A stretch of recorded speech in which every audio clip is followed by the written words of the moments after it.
그러니까 제주도를 다룬 영화들이 그 제주도 풍경이 많이 나오는데 뭐 오름이라든가 아니면 바다라든가 이런 풍경들이 많이 나오잖아요.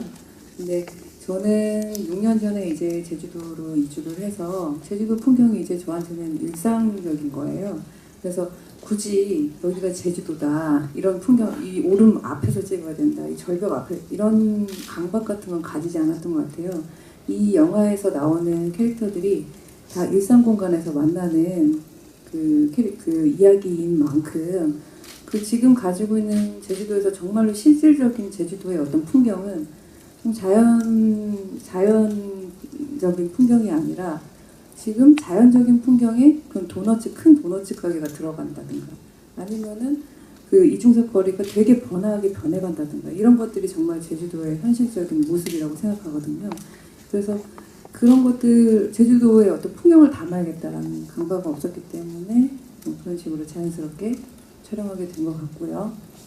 그리고 소년이 무트로 올라간 그 소년의 캐릭터에 대해서 생각을 할 때 처음에는 뭐 이 시나리오를 발상하게 된 거는 시인이 들어왔고, 그다음에 그 시인 옆에 아내가 들어왔고, 그리고 이 두 사람의 어떤 갈등의 어떤 요소로 소년이 설정이 되었는데, 처음에 소년을 설정할 때는 창작자로서 이 소년을 책임질 수 있겠는가, 그것이 가장 큰 문제였던 것 같아요, 제가 시나리오를 쓸 때.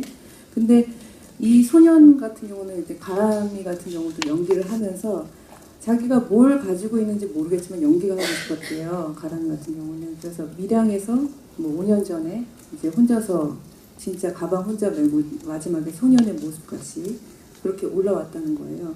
근데 그 모습을 상상하면서 그때 오디션 때 그때 얘기를 했었는데, 이런 시절이 나한테 있었지. 저도 어렸을 때 왜 나를 이렇게 이해를 못하지? 나는 왜 이제 지금 가난하지? 뭐 이런 되게 불만이 많았었고 답답함을 많이 느꼈던 청소년기를 보냈는데, 그때 만약에 그런 생각을 가지고 있는 사람이 제주도에 있었다면 얼마나 가고 싶겠는가, 서울에.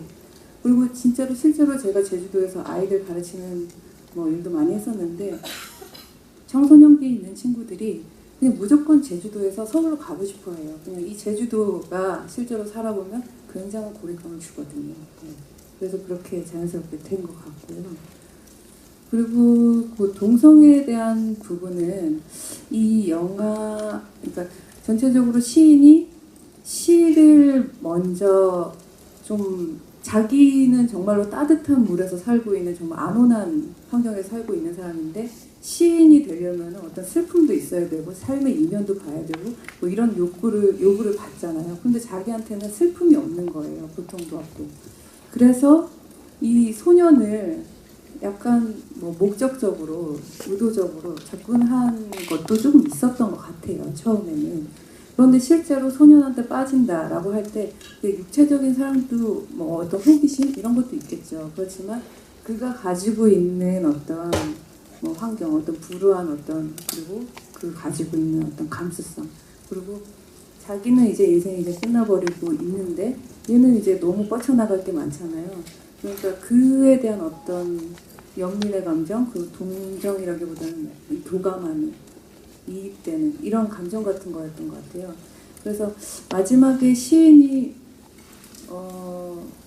그 사랑을 우리가 다 하고 나서 뭐 그 사랑 안에 있을 때는 그 사랑이 뭔지 잘 모를 때가 많잖아요. 근데 뭐 6개월 정도 지난다거나 몇 년 정도 지나면 그 사랑이 무엇이었는지 생각해 볼 때가 있잖아요. 그런 순간이 마지막 장면이라고 생각해요. 그때 시인이 무슨 생각을 할까요? 이런 생각을 하면서 영화를 만들었던 것 같아요. 그래서 딱 동성애라고 말도 못하겠고요. 되게 많은 범위를 포함하고 있다고 생각하거든요. 그 부분에 대해서는 보는 사람마다 다 다를 것 같기도 하고요. 네, 질문과 감독님 답변 감사드립니다.